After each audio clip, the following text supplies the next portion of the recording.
జరిగిన సంఘటన అంతా కూడా మనం పూర్తి స్థాయిలో అబ్జర్వ్ చేసినటువంటి విషయాలు అందరికీ దేశంలో ఉన్నటువంటి అన్ని ప్రజలకు తెలుసు. కొంత తప్పుడు ప్రచారము తప్పుడు సమాచారం వచ్చినప్పుడు దాన్ని తప్పుడు ఏదైతే ఫేక్ ఉన్నటువంటి అంశం కూడా మనం క్లియర్ చూసినాము. ఒకటే చెప్తా ఉన్నాము, మనం క్లియర్ గా అర్థం చేసుకోవాల్సినటువంటి విషయము, ఏదో అగ్రరాజ్యము అమెరికా చెప్పింది వింటము అనేటువంటి బానిసత్వం ఇంకా కూడా భారతదేశంలో లేదు. అది నరేంద్ర మోడీ గారైనా లేదా ఏ సామాన్య భారతీయుడైనా సరే బానిసత్వంలో మాత్రం లేము. అది మనం గుర్తుపెట్టుకోవాల్సినటువంటి అంశం.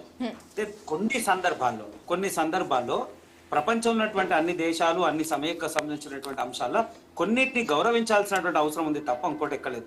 ఈ దాయాది దేశం చేస్తున్నటువంటి కుయక్తుల్ని అన్ని కూడా మనం పసిగడుతూ అగ్రరాజ్యం ముందు అనేక దేశాల ముందు వాడు చేస్తున్నటువంటి తప్పుని మనం కప్పిపుచ్చకుండా ఉన్నది ఉన్నట్టు చూపించి ఇది జరుగుతున్న విషయం అని చెప్పి మనం బాజాప్తా చెప్పినప్పుడు మాత్రమే కదా కొంతమంది పరిగణలోకి తీసుకొని దాన్ని ఎట్టి పరిస్థితుల్లో మాకేం. అదే అగ్రరాజ్యం ఒక సందర్భం రాగా ఏమన్నది, వాళ్ళకు సంబంధం ఉంది మాకు సంబంధం లేదని చెప్పి అమెరికా ఉపాధ్యక్షుడు అనేటువంటి వాన్స్ కూడా చెప్పిండు. ఇటే ఒకటి మనం గమనించాలి, యుద్ధం జరిగిందా, యుద్ధం ఆగిందా, సీజ్ ఫైర్ ఆగిందా, ఏది ఆగినా గానీ ఒక్క అంశం మాత్రం క్లియరు. ఎప్పుడైతే మళ్ళా ఈ దాయాది దేశం మన వైపు చూసే ప్రయత్నం చేసినా, ఉగ్రవాద చర్యలు ఏమైనా మేము యుద్ధానికి సిద్ధమని నరేంద్ర మోడీ కొత్త విషయాన్ని ఆలోచించలేం. ప్రేమ్ గాంధీ గారు చెప్పండి. ఇప్పుడు ప్రధాని వచ్చి మాట్లాడి దీనికి ఒక ఫుల్ స్టాప్ పడేంత వరకు మళ్ళీ యుద్ధం వస్తుందా, మళ్ళీ ఉగ్రవాదులు దాడి చేస్తారా అనేది ఆలోచించలేం ఇప్పుడు. అరే ఖచ్చితంగా యుద్ధం కొనసాగుతుందండి, ఎక్కడ లేదు. మనం పూర్తి ఆపరేషన్ సింధూర్ ఆగలేదు, అది మనం గమనించాలి. మనం మొదటి 2 రోజులు 3 రోజులు డిఫెన్స్ చేసినాము. దాని తర్వాత ఎక్కడి నుంచి అయితే వీళ్ళు పూర్తి స్థాయిలో మన మీద ఆయుధాలను ఇచ్చేస్తున్నారు అటువైపు మనం పూర్తి స్థాయి ఫోకస్ చేసి 2-3 రోజుల నిర్వీర్యం చేసే ప్రయత్నం చేసినాం. వాళ్ళు మెయిన్ స్థావరాలన్నిటి కూడా టార్గెట్ చేసినాం. టార్గెట్ చేసిన తర్వాతనే కదా వాడు చల్లగా అయిపోయి డేహి అన్నటువంటి పరిస్థితికి వచ్చిండు. వాడంటలేదు, మనమే వచ్చామని చెప్తున్నాడు. అరే తప్పుడు సమాచారం, దానికి ఏం సమాధానం చెప్పబోతున్నారు మీ నాయకులు? మీరు లేదు చెప్తారు. ఇప్పుడు నరేంద్ర మోడీ గారు 8 గంటలకు నరేంద్ర మోడీ ఒక రోజంతా టైం ఇచ్చి చెప్తారా? మాటలు ఎవరు లేదు. అదే కదా పాకిస్తాన్ మొదటి నుంచి చేస్తుండే, అది తప్పుడు ప్రజలకి దేశం మీద రుద్దే ప్రయత్నం చేస్తుంటది. రైట్ ప్రేమ్ గాంధీ గారు, గతంలో కంటే భారత్ ప్రపంచ దేశాల ముందు చాలా ఉన్నతంగా ఉందా? చెప్పండి. ఏమాత్రం సరే లేదు, విశ్వగురుగా ఉన్నారు. విశ్వగురు భారత్ స్థాయి అందరికి తెలుసు. మీరు గతంలో జరిగిన విషయాలతో కంపేర్ చేస్తూ మన్మోహన్ సింగ్ కానీ లేదంటే ఇందిరాగాంధీ చేసిన పనులు కానీ కంపేర్ చేస్తూ ట్వీట్లు కూడా చేయించింది బీజేపీ. మరి ఇప్పుడు ఎందుకు మోకరిల్లాల్సి వస్తుంది అని చాలా మంది ప్రశ్న చేస్తున్నారు. అరే మోకరిల్లలేదండి, ఎందుకు మోకరిల్లనే అంశం మాట్లాడతారు? మోకరిల్లే ప్రసక్తే రాలే కదా.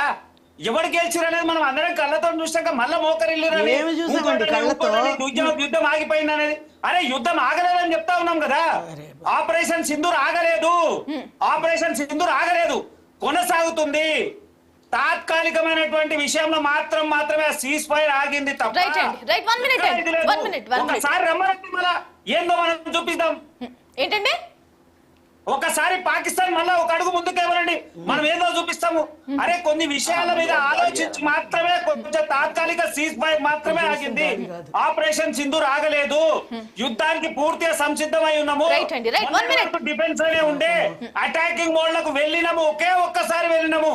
ఆ ఒక్కసారి వెళ్తేనే తట్టుకోలేని పరిస్థితి ఉంది.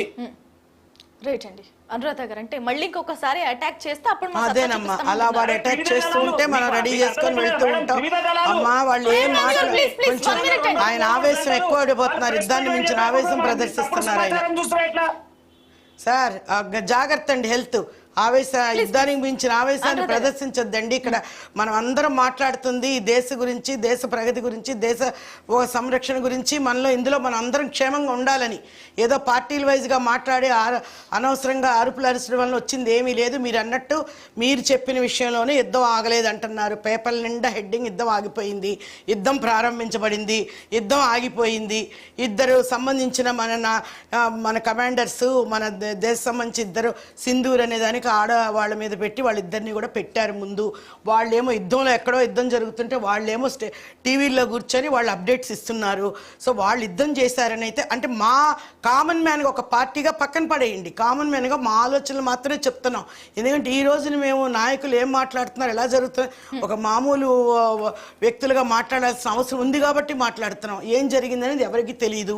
ఇది అంతా కూడా ప్రజలు చాలామంది మామూలు వాళ్ళు కూడా, చదువుకు సంబంధం లేని వాళ్ళు కూడా చెప్తుంది ఏంటి, ఇదంతా బీజేపీ చేసిన ఒక పెద్ద డ్రామా.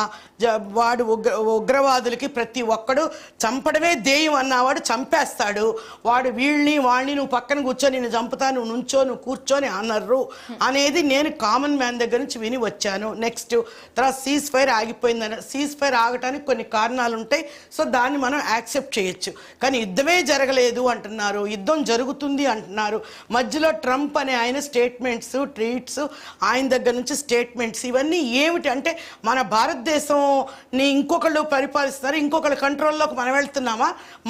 మనకంటూ వెన్నెముక నిలబడలేదు. ఈరోజు మీరు చెప్పినట్టు ఇంత ప్రగతి పదంలో దూసుకెళ్తున్న మనము ప్రపంచ దేశాలకు ధీటుగా మనకంటూ మనం ఒక ఇండిపెండెన్స్ని ఏర్పరచుకొని మనం కూడా డైరెక్ట్గా ఒకప్పుడు రష్యా కానీ మిగిలిన కానీ పాకిస్తాన్కి ఎలా ఉన్నాయి మనకు కూడా అలాగే సపోర్ట్ ఉన్నా కానీ మనం కూడా ధీటుగా నిలబడ్డాం. ఈరోజు మనకు స్నేహ ప్రపంచంలో మనకు సంబంధించి ఉన్నాయి, ఎన్నో జరిగినాయి. సార్క్లో జరిగినాయి, ఆ రోజు ఎన్ని జరగలేదు చెప్పండి? ఏషియాటిక్ సిస్టంలో ఎన్నో యుద్ధాలు కానీ ఎన్నో ఆపోజిషన్ పార్టీలో మనల్ని తొక్కడానికి చాలా చూశారు. కానీ పాకిస్తాన్ కుయిక్ అనేది ఈ రోజుగా దాయాదేశమైనందుకు ఆ కుయిక్ ఈ రోజు కాదు, ముందు కూడా ఉంటుంది. ఈ రోజు ఇంత అవకాశం వచ్చినప్పుడు అంతా బాధ అంతా ఏంటంటే, ఇలాంటి అవకాశం వచ్చినప్పుడు దాన్ని ఉగ్రదాడి అని మీరు నిరూపించుకున్న తర్వాత, భారతదేశంలో ఉగ్రవాద దాడి అని అనుకున్న తర్వాత, దాన్ని యుద్ధం అంటూ ఒక దాన్ని ప్రేరేపించిన తర్వాత, భారత ప్రజలను ఉత్తేజపరిచిన తర్వాత టక్కన దాన్ని ఆర్పేయటం మాత్రం బాగోలేదనేది మాత్రం నేను చెప్తున్నాను. ఎందుకంటే ఉత్తేజపరచడం కాదు మేడం, ఉద్రేకపరిచి అంటే ఉత్తేజం అంటే మనం పాకిస్తాన్ని మనం ఎలాగ దారుణంగా గుద్దుతాం, చంపేస్తాం అనే ఒక కామన్ మ్యాన్కి ఉత్తేజం ఉంటుంది. ఈ ఉద్రేకం అనేది ఎవరికి ఉంటుంది? మన బార్డర్ సెక్యూరిటీస్కి, మన సైనికులకి, మనకున్న నాయకులకి అందరికీ ఉంటుంది. ప్రతి భారతీయుడు ఫీల్ చేసి చప్పని చంపేసి వాడిని. ఈరోజు యుద్ధం లేదు, ట్రంప్ వచ్చేసి నేను ఇద్దరిని సరిపెట్టేశాను, నేను చూస్తూ ఊరుకోనని కూడా అన్నాడు ఒక మాట.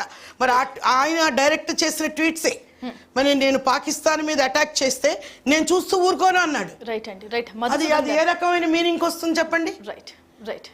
ఆయన ఇంకా రెండు శక్తివంతమైన దేశాలు, స్ట్రాంగ్ దేశాలు అంటూ కంపేర్ చేస్తున్నారు. అసలు ఇండియాని పాకిస్తాన్ కంపేర్ చేస్తుంటే పాకిస్తాన్ వాడు ఇచ్చే బిల్డప్ ఆయన చెప్తున్నారు యుద్ధం జరుగుతుంది అంటున్నారు, యుద్ధం జరగలేదు అంటున్నారు, ఇంకోసారి రమ్మనండి అంటున్నారు.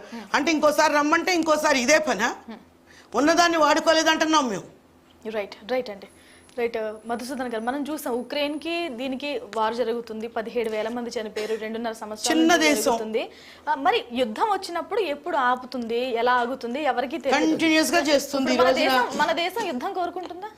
అలాని కాదు, అంటే యుద్ధాన్ని కోరుకుంటుందంటే ప్రజల సైకాలజీ ఎలా ఉంటుంది, యుద్ధం చేస్తే బాగుంటుంది అనిపిస్తుంది. ఎందుకంటే ఒక హీరోయిక్ నేచర్ చూడాలని, కానీ మనకు నష్టం జరగకూడదు.